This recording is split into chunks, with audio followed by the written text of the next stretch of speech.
Major Kalshi classes, online courses for all defense exams, recorded lecture, e-notes, daily live classes, online test. अब online पढ़ेगा तभी तो फौजी बनेगा India. Download the MKZ Learning app and fulfill your dreams. तो बहुत बहुत स्वागत है आप सबका एक बार। और ऑब्वियसली लगातार ये पॉइंट्स चल रहे थे कि सर एक इंस्पिरेशन और मोटिवेशन को बनाए रखने का सबसे बड़ा कारण क्या है, आखिर ये चीज़ क्या है सर, कहाँ से हम लाएं। आई थिंक बहुत सारे candidate obviously different SSB dates के लिए, एनडीए के लिए विजिट कर रहे हैं। एंड एक एक्सपेक्टेशन हमेशा होती है कि हर बच्चा चाहता है कि वो सफल हो, और ये सफलता केवल एक सफलता नहीं है। मुझे लगता है कि बहुत लोगों का विश्वास इसके पीछे छिपा होता है, और ये लगता है कि लाइफ का शायद एक ऐसा पहलू है जिसको पाने के बाद ज़िंदगी डिफरेंट होगी, अलग होगी, और इस धरती पे पैदा होने की हमारे पास एक बड़ी वजह होगी। तो ऑब्वियसली आज इस वजह को दो बेहतरीन बच्चों के साथ मैं डिस्कस करने वाला हूँ, प्रियंका एंड ऑब्वियसली अनमोल के साथ।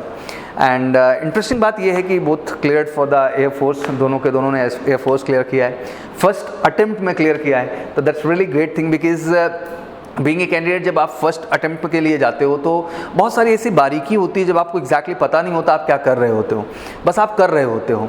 और जब उस चीज़ को आप कर रहे होते हो और फाइनली आपको सफलता मिलती है तो रियलाइज़ होता है कि हम जिस ट्रैक पे थे वो सही ट्रैक था। तो आज जो सबसे बड़ा मोटिवेशन है हम सबके लिए वो यही है कि we need to know technically, हम आज समझने का कोशिश करेंगे इस बात को कि आखिर एक्चुअल अप्रोच क्या है सर, एक्चुअल प्रयास क्या है जो हम करें और जिसके माध्यम से हम अपनी सफलता को सुनिश्चित करने की कोशिश करें। तो एक ऑब्वियसली इंटरेस्टिंग डिस्कशन होगा, वीडियो में बिल्कुल बने रहिएगा।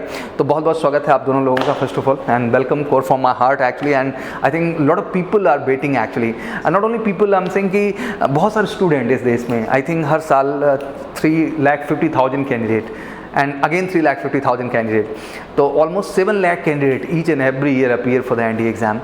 Finally 7-8,000 in first attempt and 7-8,000 in second attempt, almost इसी के आसपास कैंडिडेट क्लियर भी करते हैं। इस बार थोड़ा सा ग्राफ चेंज था, इस बार फर्स्ट वाले में 10,000 एबव हो गया एंड सेकंड का एज यूजुअल आपका 7,000 के आसपास रहा। तो बहुत सारे सस्पेंस भी चल रहे थे दिमाग में, बिकॉज कोरोना आने की वजह से बहुत सारे अप्स डाउन हो गए थे और समझ नहीं आ रहा था क्या होगा। तो मुझे लगता है कि उस बीच आप एक आशा की किरण लेके आ रहे हैं। ऑब्वियसली आप ये बताना चाहते हैं कि परिस्थितियाँ कितनी भी विषम हों, अगर आपका फोकस्ड अप्रोच है तो आप किसी भी चीज़ को लाइफ में क्या कर सकते हैं, तय कर सकते हैं। तो चलिए प्रियंका, सबसे पहले आपसे स्टार्ट करते हैं। थोड़ा सा अपने विषय में बताएं, अपनी फैमिली के विषय में बताएं और अपनी एजुकेशनल जर्नी के विषय में डिफाइन करें आप। मैं मतलब बचपन से ही फ्रॉम अ चाइल्ड ओनली मैं कैंटोनमेंट एरिया में रहा हूँ। तो मेरे पापा शुरू से आर्मी में थे, वो इनफैक्ट कारगिल वॉर में भी लड़े हैं।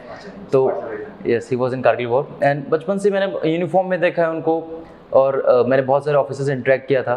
तो जनरली मोटिवेशन था मेरा कि आर्म फोर्स ज्वाइन करूँ मैं। लेकिन फिर मेरे को राष्ट्रीय मिलिट्री स्कूल के बारे में पता लगा कि राष्ट्रीय मिलिट्री स्कूल एक ऐसा प्लेटफॉर्म है जो सबसे बेस्ट मोटिवेशन है हम सब के लिए, जो कि एक आर्म फोर्स में ऑफिसर बनने के लिए बहुत तगड़ा मोटिवेशन एंड ट्रेनिंग प्रोवाइड करता है। तो मैंने उसका एग्जाम क्लियर किया when I was in 5th, and फिर एक इंटरव्यू होता है मेडिकल के थ्रू, मैं वहाँ पे गया। वहाँ पे जाने के बाद वहाँ पे मेरे पूरी मेंटालिटी चेंज हो गई। वहाँ पे जाने के बाद there I did everything which a soldier do. मैंने उसी एज से पीटी करना स्टार्ट कर दिया। मैंने वहीं से मतलब फिर उसके बाद मेरा इंटरेक्शन हर ऑफिसर से स्टार्ट हो गया। I started that life. I interacted to navy officers, I interacted to army officers and I interacted to air force officers also. And the main thing was the most of the seniors from my school वो सब भी NDA के through officer बने हैं। तो हमारा उनसे भी इंटरेक्शन कंटिन्यूसली बना रहा, तो हमको प्रॉपर गाइडेंस मिलती रही क्या करना है। और वहाँ पे जाके, क्योंकि बैंगलोर है, वहाँ पे एरो शो होस्ट करते होता है, तो मैंने वहाँ पे एरो शो देखा तो मेरे मन में एक चीज़ आ गया कि ये जो सॉर्टीज मैं देख रहा हूँ ये मैं परफॉर्म करूँ। ये मेरे मन में आ गया कि ये सॉर्टीज, ये जो best of the aircraft India के पास हैं, ये मैं भी कभी उड़ाऊँ, have a aim of flying them. So मैंने वहीं से डिसाइड किया था कि ये मेरे को करना है। और 12th में आने के बाद हमने रिटर्न के लिए खूब प्रिपेयर किया। रिटर्न के प्रिपेयर करने के बाद हमने पीसीएम होने के बाद भी हमने मेन फोकस किया कि हम लोग हिस्ट्री ज्योग्राफी जो मेन पार्ट है, क्योंकि जीएटी बेसिकली 4 मार्क्स के क्वेश्चन होते हैं, that is very much important. 6 scoring आपका पार्ट है वो। यस, स्कोरिंग पार्ट है। सो रिटर्न क्लियर करने के बाद जो मेरा मेन फोकस था एसएसबी के लिए था। एसएसबी के लिए मेरे पास बहुत सीनियर्स की गाइडेंस थी। मैंने इनफैक्ट मेरे एक जॉर्जियंस एकेडमी है, वहाँ पे हमारे सीनियर्स ने हमको बहुत अच्छे से गाइड किया था। बट मैं यहाँ पे आया तो मेरे को लगा कि मेरी प्रैक्टिस थोड़ी कम हो रही है, तो फिर मेरे को मेजर कल्सी क्लासेस के बारे में बताया गया। तो यहाँ पे भी आके मैंने प्रिपेयर किया, यहाँ पे इंटरव्यू की प्रैक्टिस की मैंने, और फिर वो मेरे को बहुत अच्छे से हेल्प किया, जो कि मैंने एसएसबी में किया। बेसिकली एक ओवरऑल बचपन से लेकर अभी तक का जो मेरा एक्सपीरियंस है ना, वो एसएसबी में मैंने अपना शो किया, मैंने पूरा दिखाया, और वो मेरे को एक अच्छी तरफ लेके गया, अच्छी डायरेक्शन दी उसने। Priyank, what the sense of maturity I'm just seeing in you, it's really great because on this little age, you have a different level of sincerity in your personality. Fifth standard के बाद एक family से आपको जाना पड़ा. I think it was tough time because हम बहुत छोटे होते हैं and it was really challenging. तो कैसा मोमेंट था? Because it's inspiration for the many student and even parents कि उन्हें ये लगता है कि इतनी छोटी एज में हमारा बच्चा जाएगा, कैसे सस्टेन करेगा, कैसे रहेगा. तो लिटिल थिंग अबाउट दैट. जब हम सिक्स्थ में मतलब फिफ्थ क्लास में पहली बार छोड़ते हैं लिटिल स्कूल में, तो वहाँ पे जाके स्टार्टिंग में हमको लगता है कि जस्ट लाइक कि हम घर से दूर हैं, यहाँ पे अकेले क्या करेंगे. हमको प्रॉब्लम होती है कि घर में मम्मी सब करती थी, अब क्या करेंगे. हम धीरे धीरे सब सीखते हैं, लेकिन वहाँ पे इतना कंफर्टेबल रखते हैं हमको हमारे सीनियर्स जो होते हैं मिडिल स्कूल में. इनफैक्ट हमारी जो ट्रेनिंग होती है उसमें हम इतना घुल मिल जाते हैं, उसको हम इतना एंजॉय करते हैं कि we don't feel anything. Then they are our teachers and our mentors are like our parents and our seniors are like our brothers. वो हमको इतना अच्छे से कंफर्टेबल करते हैं. इनफैक्ट जहाँ हम गलत होते हैं वहाँ पॉइंट आउट करते हैं, और जो ज़रूरत है वहाँ पे हमको करेक्ट करते हैं, जो भी प्रोसीजर है स्कूल का. सो वहाँ पे ऐसा हमको प्रिपेयर कर देते हैं. मतलब you just got second family there, huh? It is a home away from a home. Very good. Yes. And that's all about the quality of defense forces and their infrastructure. फौज की यही खास बात है कि जो भी उनके सेगमेंट हैं वो बहुत ऑनेस्ट हैं, बहुत ट्रांसपेरेंट हैं, बहुत रियल फैक्ट के साथ काम करते हैं. और ऑब्वियसली एक बड़ा एग्जांपल है, चाहे हम ऑब्वियसली राष्ट्रीय मिलिट्री स्कूल्स की बात करें या हम सैनिक स्कूल की बात करें, तो ये अपने आप में एक बड़े एग्जांपल हैं. इतनी खूबसूरती के साथ इन स्कूल्स का चलना और हर साल एनडीए में एक अच्छा रिजल्ट जनरेट करना, ये अपने आप में बहुत बड़ी बात हो जाती है. Thank you so much. Now let's come to the Anmol. Anmol very different because I am talking with the two state. मैं यूपी और बिहार से आज बात कर रहा हूँ, तो ऑब्वियसली हमारे पास यूपी भी है और हमारे पास बिहार भी है. तो I really feel proud because being a Bihari, people have just a mindset कि they're not capable to crack the commission category because of language issue, because of what the atmosphere, what the lifestyle, what the class they are living, because they think like schooling standard are not too good actually. And वो जो standard चाहिए commission point of view से, वो expectation नहीं. बच्चों में अजीब सा डर भी रहता है, मैं कभी कभी देखता हूँ. तो ऑब्वियसली कहीं ना कहीं आप उनके लिए एक मैसेज है, मिसाल है. तो सबसे पहले कुछ अपने विषय में बताएं एंड कैसे ये जर्नी यहाँ तक हुई और फाइनली कैसे आपने सफलता तय की. सर मेरा नाम अनमोल सिंह है. मैं छपरा बिहार का रहने वाला हूँ और मेरा जन्म दिल्ली में हुआ था, राम मनोहर लोहिया हॉस्पिटल में जी. और मेरे स्टार्टिंग की 4-5 साल की मेरी शिक्षा दिल्ली में हुई है. अच्छा. स्टार्टिंग अराउंड 4.5 years, मतलब कि not complete 5 years. Your father was in Delhi? Yeah, we were all living together in Delhi. Okay उसके बाद फिर मैं वहाँ पे due to some personal reasons I have to shift back to my home Chhapra. From there my family was some scared that कि जैसे यहाँ के लोग हैं तो यहाँ के लोग के बच्चों के उतना एजुकेशन के लिए अवेयरनेस नहीं है, पेरेंट्स में भी नहीं है. तो कुछ पेरेंट्स चाहते हैं लेकिन जो सोसाइटी है वैसे ना एक्सपोजर नहीं मिल पाता है बच्चों को. तो वहाँ पे मेरे पेरेंट्स ट्राई करते थे कि मैं थोड़ा अलग रहूँ यहाँ के लोकल बच्चों से, समाज में एक डिफरेंट पर्सनालिटी को लाने की कोशिश कि मैं मतलब कि वहाँ से थोड़ा अलग रहूँ, थोड़ा अपने करियर पे, अपने एजुकेशन पे ज़्यादा फोकस करूँ. तो मतलब कि वो चाहते थे कि I become a good human, live respected. They never told me that you become this. लेकिन उन्होंने कहा कि आप अच्छे इंसान बनिए बस. तो क्वालिटीज़ उन्होंने जनरेट करने की कोशिश की और मैंने फॉलो किया. और उन चाहते थे कि मैं for better studies I need to shift to some other good place, good institutions, because Chhapra Bihar में 10th तक की पढ़ाई अच्छी हो सकती है. But on 11th and 12th standard you don't have a good schooling. That यहाँ बीए करने में बिहार में 6 साल लग जाते हैं.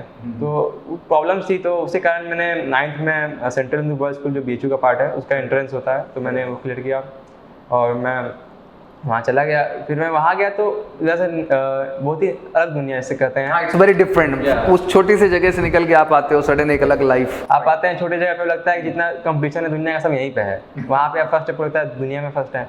तो वैसा मेरे मामला कि चीज़ें ऐसी नहीं होती हैं. आप जब एक्सपोजर मिला वहाँ के पूरे यूपी से, बिहार से, झारखंड से ही बच्चे आते हैं वहाँ पे पढ़ने के लिए, तो वहाँ का कंपटीशन का लेवल अलग होता है. तो स्टार्टिंग में मुझे लगा कि ये तो बहुत टफ हो गया मेरे लिए. वहाँ पे मैं था कि अपने क्लास के टॉपर में टॉप 3 में टॉप 2 में हमेशा रहता था. यहाँ पे बैलेंस शिफ्ट हो गया, मैं अब आ गया 15th 16 आने लगा. तो एज ए यंग माइंड उतना उसमें पता नहीं था कि getting ranks is not the only thing, getting knowledge is the real thing. But I don't have that kind of understanding then. So I was slightly worried कि मैं ranks में पढ़ रहा हूँ इतना, तभी मेरे रैंक्स नहीं आ रहे हैं. तो फिर जब 11th 12th में आया तब बिकम रियल काम, जो हो रहा है अच्छा हो रहा है. मतलब कि I have to focus on myself, क्योंकि मुझे अपने में फोकस करना है, अपने बेटरमेंट चाहिए। बाकी बच्चे अच्छा कर रहे हैं, it's a good thing, but I need to focus on myself and healthy competition I should be in.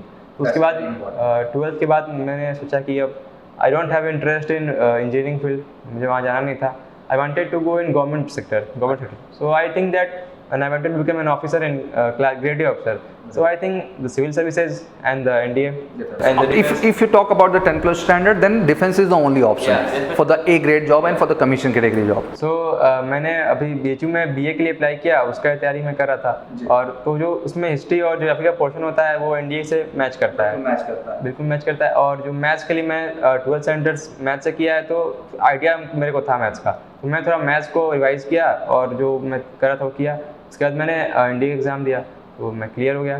उसके बाद आई वाज वरीड कि SSB क्या होता है, उसके लिए बहुत सारे मिथ्स हैं कि SSB में ये होता है वो होता है, लेकिन और ऐसा भी बहुत मिथ है कि जो आर्मी बैकग्राउंड से हैं वही SSB में अच्छा कर सकते हैं, they are coming from the defence background, they are looking for born soldier कि born commanders, so there lot of myths in society. So I decided why can a common man who is not from civilian background become an army officer. Lot of civilian candidate becoming officers in defence forces. I was not aware of that at that time, I wanted to know that I will become an officer. I simple guy from Bihar, not from a civilian background, and I was going to become an officer. I decided, and then I thought that I should go get some coaching, कि कोई coaching करना चाहिए SSB के लिए। तो मैं सोचा कि ये पास में इलाहाबाद में होता है तैयारी। We are the only option on the nearest place. Yes, yes. Many friends, बहुत सारे दोस्त बोले कि इलाहाबाद में डिफेंस सीटेड होती है तैयारी। मैं सोचा कि मैं थोड़ा पता किया, तो मुझे चला कि यहाँ पे बेस्ट कोचिंग मुझे कौन सी क्लासेस ही है, तो मैंने यहाँ कांटेक्ट किया और जैसे रिजल्ट आए और मैंने तुरंत यहाँ पे एडमिशन ले लिया। हाँ।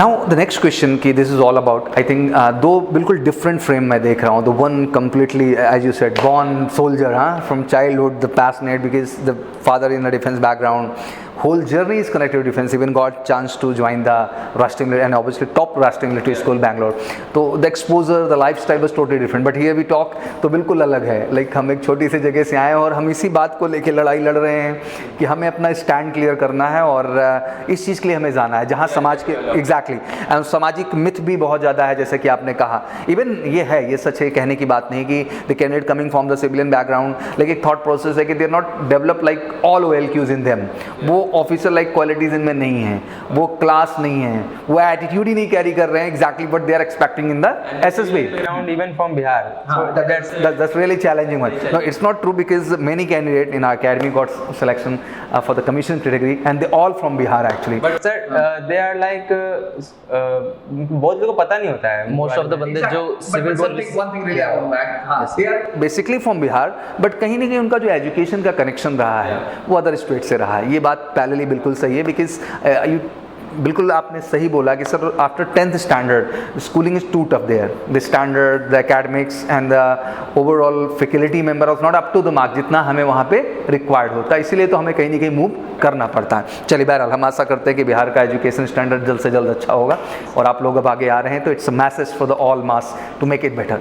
Now let's come to the point. अब अहम चीज़ ये आती है कि लाइक आज जो हमारे सामने कैंडिडेट्स हैं या जिनकी भी प्रिपरेशन चल रही है, even I am too much focus to tell every them कि भाई नेचुरल अप्रोच लेके चलना है। जब स्क्रीनिंग राउंड था प्रियंक, तो दिमाग में क्या था, लाइक स्क्रीनिंग राउंड चल रहा था एंड ऑब्वियसली आपके सामने OIR टेस्ट था जो वर्बल नॉन वर्बल रीजनिंग के तौर पे रहा। देन फाइनली आपने एक हेजी टाइप की पिक्चर देखी, स्टोरी राइटिंग की, नरेशन का मौका मिला, डिस्कशन। कैसी जर्नी थी आपकी स्क्रीनिंग की, थोड़ी सी बताया। सर वहाँ पे हम जाते हैं, सबसे पहले जाते ही we have to give our OIR test after documentation all the formalities we have to give a OIR test and it consist of 50 questions of there are 2 sets, total 2 sets में 50 टोटल मतलब 100 question आते हैं and we get only 27 minutes for each set, so we have to adhere to the time and quickly we have to give our OIR test and the result we will, हमको कभी नहीं पता लगेगा result क्या है। We can expect the best and we can prepare the best, but हमको result कभी नहीं पता लगेगा। After that we have PP and DT which is picture perception and description test. So जब पिक्चर परसेप्शन की बारी आती है तो it is a different hall और उस हॉल में एक पिक्चर दिखाते हैं जो कि जस्ट जैसे प्रोजेक्टर प्रोजेक्ट करता है, तो वो धीरे धीरे फेड, स्टार्टिंग में फेड रहेगा, धीरे धीरे ब्राइट होता है, इससे पहले कि वो ब्राइट हो वो पिक्चर हट जाती है। And so with that idea only we have to prepare a story. In story we have to see the number of characters, we have to see the mood, and we have to see what in which environment he is standing, क्या surrounding में उसके सब. After that there is a description part and discussion part. हमको कहीं और लेके जाते हैं, वहाँ पे हम एक चेयर अरेंज होती है, बैठते हैं, वहाँ पे हमारे सामने 3 असेसर्स होते हैं. They will guide us कि क्या करना है हमको. तो बेसिकली मतलब वो हमको क्या देखना चाहते हैं कि हम कोई स्टोरी राइटिंग कंपटीशन में नहीं है, वो देखना चाहते हैं कि हमारे पास एक्सपीरियंस क्या है, हम लोग प्रैक्टिकल है अपने अप्रोच में कि नहीं है. दे जस्ट सी दैट कि हम लोग प्रैक्टिकल, जैसे कि दे डोंट वांट कि स्टोरी में कोई सुपरमैन या बैटमैन है, दे जस्ट वांट कि स्टोरी प्रैक्टिकल हो, वो प्रैक्टिकली पॉसिबल हो, बंदा अपनी एज अपने एक्सपीरियंस के अबाउट कुछ बताए. तो वही नरेशन का पार्ट आता है, हमको नरेट करना होता है, उसमें भी हमारा कॉन्फिडेंट लेवल चेक हो जाता है कि how well he is explaining in the group. उसके बाद फाइनली चलो उन्होंने 2 चीज चेक कर ली, फिर भी अगर कोई बच्चा रह गया हो तो they give a chance for discussion कि you can prove yourself in discussion. Then we discuss and they ask us to create a common story. So we have to discuss among ourselves and create a common story, and we have to nominate a cadet which we thinks the best. कोई necessary नहीं कि आप अपने आप सोचो कि हम ही हैं, आपको जो लगता है कि बेस्ट है आप उसको नॉमिनेट कर दो, वो स्टोरी देगा. फिर वो असेसर्स के ऊपर होता है, फिर जो ऑब्वियसली वो उनके ऊपर होता है, ऑब्वियसली वो हमेशा अच्छे से जो डिजर्विंग होता है उसको सिलेक्ट करते हैं. कभी भी कोई डिसीजन में कोई अनफेयर नहीं होता. Yes, sir. ये बहुत अहम चीज़ है प्रियंका, आपने बहुत बड़ी बात कही. Lot of candidate they got screened out because of that, fed up, ठीक नहीं हुआ, ये चीज़ हुई. एग्जैक्टली ये प्रश्न स्वयं से करने का है कि अगर वाईआर में हमने 50-50 क्वेश्चन अटेम्प्ट किए हैं तो एग्जैक्टली हमने कितने अटेम्प्ट किए हैं, हमने सही किए भी हैं कि नहीं किए हैं. एग्जैक्टली हमें तो पता ही होता है कि हमने कितने सही किए हैं और कितने गलत किए हुए हैं. Once you got chance to write a story. Story 2 तरह की होती है. अमूमन हमारे समाज में एक जो आज की जनरेशन में थोड़ा कह सकते हैं डिजिटल का ज़माना है, एंड हम मूवीज़ से ज़्यादा इंस्पायर होते हैं. Like time is changing. हमारे टाइम में थोड़ा सा कम था. आई रिमेंबर द टाइम कि हमारे टाइम में रियल गेम्स ज़्यादा थे, बट टुडे इस वीडियो गेम इज़ मोर. तो बिहेवियर तो आप समझ सकते हैं कि वो चेंजेस आ रहे हैं. तो जैसे आपने कहा कि लोग एक आदर्शवादी इमेज बनाते हैं, बट खुद की नहीं, किसी और परफेक्शन, किसी और स्टार के गले को हटा के वहाँ पे अपना गला सेट किया जाता है, और वहाँ से नेचुरल फीलिंग और जो प्रैक्टिकल अप्रोच की आप बात करें, बिकॉज आपकी लाइफ में ऐसा कुछ एक्सपीरियंस रहा ही नहीं जिसको उसको आप एक शब्दों में सजो सकें और उस चीज़ को आप एक्सप्रेस कर सकें. तो इट्स वेरी इंपॉर्टेंट कि आपकी लाइफ अपने आप में एक बड़ा लेसन है. And I think the practical approach make you confident for every situation. Unless you don't have a practical approach, you can't do anything. आप कुछ नहीं कर सकते हैं. तो बहुत ज़रूरी है कि आप रियल सिचुएशन को विजुलाइज करें. लाइफ में जब भी मौका मिले कुछ अच्छा करें, क्रिएटिव करें, साइंटिफिक करें, सोशल जो है रिस्पॉन्सिबिलिटीज़ को जहाँ मौका मिले उसको प्ले करने की कोशिश करें. एग्रीकल्चर से रिलेटेड जो इनिशिएटिव्स मिल रहे हैं उनको लेने की कोशिश करें. जब ये सब चीज़ें आप करते हैं ना तो ऑटोमेटिक वो जो रियल हीरो होता है ना वो आपके माध्यम से निकल के आता है, इसको आप खरीद कर नहीं ला सकते हैं. I would like to add कि जब मोबाइल फोन्स और कंप्यूटर गेम्स ये सब अपग्रेड हो रहे थे, ये सब आगे बढ़ रहे थे, उस टाइम पर सर हमारे मिलिट्री स्कूल में मोबाइल फोन्स बिल्कुल अलाउड नहीं थे. तो उसी टाइम से सर हम लोग हमेशा से फील्ड गेम और हर चीज़, ये हमारा वहाँ पे बेस्ट पार्ट था सर. हमने हर चीज़ practical. That is a real experience. Once you talk about the leadership, Priyank, it's very important. Once you play a game on the ground, then how you need to manage a team, it's automatic. That's called emerging leadership quality. You know, it automatically come in you. वो automatic आप में आना क्या हो जाता है, start हो जाता है. इधर प्रॉब्लम क्या है कि हम लीडरशिप को विजुलाइज करते हैं, non practical thought process, non practical ideology, और हम वो कहते हैं ना कि नौरंगी लाल वाली बातें करते हैं जिनमें कहीं भी सिर पैर नज़र में नहीं आता है, आपकी पर्सनैलिटी से वो मैच नहीं कर रहा होता है, और वही कारण बन जाता है जिससे हम रिजेक्ट हो जाते हैं. और उसको हम गंभीरता से देखें तो हमें समझ में भी आएगा कि स्टोरी जो मैंने डिफाइन की उसमें तो मैं था ही नहीं. हम किसी और कैरेक्टर को इमेजिन करके उस कहानी को डिफाइन कर रहे हैं. बाय द वे, क्या स्टोरी आपकी रही स्क्रीनिंग में और किस तरह के इमेज आपके सामने थे? सर मेरे सामने एक इमेज थी कि there was a person standing and the hand was on chest and the mouth was open and he was like that. So बहुत लोगों ने बनाया कि उसको हार्ट अटैक आ गया है, बहुत लोगों ने बताया कि शॉट उसको गोली लग गई है, लेकिन that was not a practical. They were taking it in a negative way. मैंने उसको मतलब मेरे को स्कूल में एक्सपीरियंस था कि मैंने डिबेट प्रैक्टिस करवाई है, तो सर मैंने उसको इस वे में लिया कि as he was like that, so मैंने किया कि वो एक डिबेट प्रैक्टिस करवा रहा है. He was a house captain and वो अपने जूनियर्स को सिखा रहा है कि कैसे डिबेट में एक्सप्रेस करना है अपने आप को, कैसे प्रॉपर हैंड जेस्चर्स यूज़ करने हैं। तो मैंने ऐसा बनाया था सर कि ही वॉज हाउस कैप्टन, उसको प्रिंसिपल ने सर ने बताया कि इंटर हाउस डिबेट कंपटीशन आ रहा है, तो उसने best of the candidate select किए और उसने लाइब्रेरी में नॉलेज की हेल्प से, इंटरनेट पे नॉलेज की हेल्प से और अपने हाउस मास्टर की हेल्प से उस बच्चे से स्क्रिप्ट प्रिपेयर कराई और उसको बताया कि कैसे बोलना है, कैसे अपने आप को इंट्रोड्यूस करना है और कैसे एंड करना है। उसको और अच्छे से प्रिपेयर कराने के लिए उसने हाउस मास्टर की भी हेल्प ली। फिर फाइनल डे पे जब उसने परफॉर्म किया तो जजेस को बहुत पसंद आया वो, और वो inter house debate competition house captain उसके हाउस मेट्स के और उस बंदे की मेहनत से वो लोग जीत गए। Very good. तो all quality look in this story, you know, आपने हर फैक्टर को इन्वॉल्व किया, आपने डिसिप्लिन फैक्टर भी लाया, कोऑपरेशन फैक्टर भी अच्छा दिखाई दिया, लीडरशिप भी अच्छी दिखाई दे रही है, रिसर्च भी उसके अंदर अच्छा है, दैट मीन हर तरह से वो इफेक्टिव इंटेलिजेंस को भी शो कर रहा है। And this is the way how we take the positive thing actually. अब this is all about the life experience. अब क्या है कि जनरली गोली लग गई है, जनरली जो है वॉमिटिंग कर रहा है, जनरली जो है चिल्ला रहा है, ये तो बहुत आम बात है। बट उस नेगेटिव जो है इमेज में भी पॉजिटिविटी को तलाशना, और तलाशना ही ना, जब उसको आप स्टोरी के रूप में बयां करें तो वो चीज़ उस पर सत्य होती हुई प्रतीत दिखाई दे, that means should visualise like a truth. तो that's create impact on assessor. यही इम्पैक्ट बनता है कि लाइक एक विषम परिस्थिति में भी क्या सोच के दिखाया positive, and that's again life experience. फिर इसी बात को मैं कहता हूँ कि that's all about the life experience, कि किस तरह की चीज़ों को आपने ज़िंदगी में जिया है। तो ये बहुत मायने रखता है। Even you will ask every time for the selection and for the recommendation कि sir what exactly we need to do. तो मैं तो एक ही चीज़ कहता हूँ कि जितने अच्छे काम कर सकते हो, जितने क्रिएटिव काम कर सकते हो, जितने कंस्ट्रक्टिव काम कर सकते हो, दैट इज ऑल अबाउट, वही सब कुछ है। और वो करते रहोगे तो ऑटोमेटिक आपके अंदर एक डिफरेंट तरह का इंसान जन्म लेगा, जो कि ऑब्वियसली एक फौजी एटीट्यूड को ऑटोमेटिक कैरी करेगा, जिसके अंदर सेंस ऑफ रिस्पॉन्सिबिलिटी होगी, जिसके अंदर कोऑपरेशन फैक्टर होंगे, जिसके अंदर adaptability, adjustment, confidence, sense of, मतलब ईच एंड एवरी क्वालिटी वो ऑटोमेटिक बिल्डअप होना क्या हो जाती है आपके अंदर, स्टार्ट हो जाते हैं। Very good. तो यहाँ से फिर स्क्रीनिंग कितने लोग हुए प्रियंक वहाँ पे टोटल? सर वहाँ पे टोटल 140 में से 58 स्क्रीन इन हुए। अच्छा, आपके ग्रुप से कितने लोग आउट हुए? सर मेरे ग्रुप से हम 4 स्क्रीन इन हुए और टोटल सिर्फ 14 का ग्रुप था, तो 10 आउट हो गए सर। तो चलिए, पहली जंग आपने जीत ली और 4 फाइनली हो गए। Now need to feel relax. जब हम स्क्रीनिंग हो जाते हैं तो एटलीस्ट हम क्या हो जाते हैं, रिलैक्स हो जाते हैं। तो कैसा महसूस हुआ था उस समय आपको? हम जस्ट रिलैक्स हुए थे, तभी जो सर ऑफिसर थे हमारे वो आके बताते हैं कि it's good that you have cleared but there is a long journey ahead, so be prepared for that. Yes, that was very nice actually. Anmol, come to you actually. Screening के विषय में प्रियंक ने अपना अनुभव बताया। ऑब्वियसली आपका भी स्क्रीनिंग हुआ होगा। कितने लोग थे आपके ग्रुप में? सर कि पूरे report no, I am talking about your special that screening group. 10 लोग थे। 10 पीपल ग्रुप। तो 10 में कितने स्क्रीनिंग हुए, कितने आउट हुए? 4 स्क्रीनिंग हुए एंड 6 वर आउट। ठीक है। Major Kalshi classes online courses for all defense exams. Recorded lecture, e-notes, daily live classes, online test. अब online पढ़ेगा तभी तो फौजी बनेगा India. Download the MKZ Learning app and fulfill your dreams.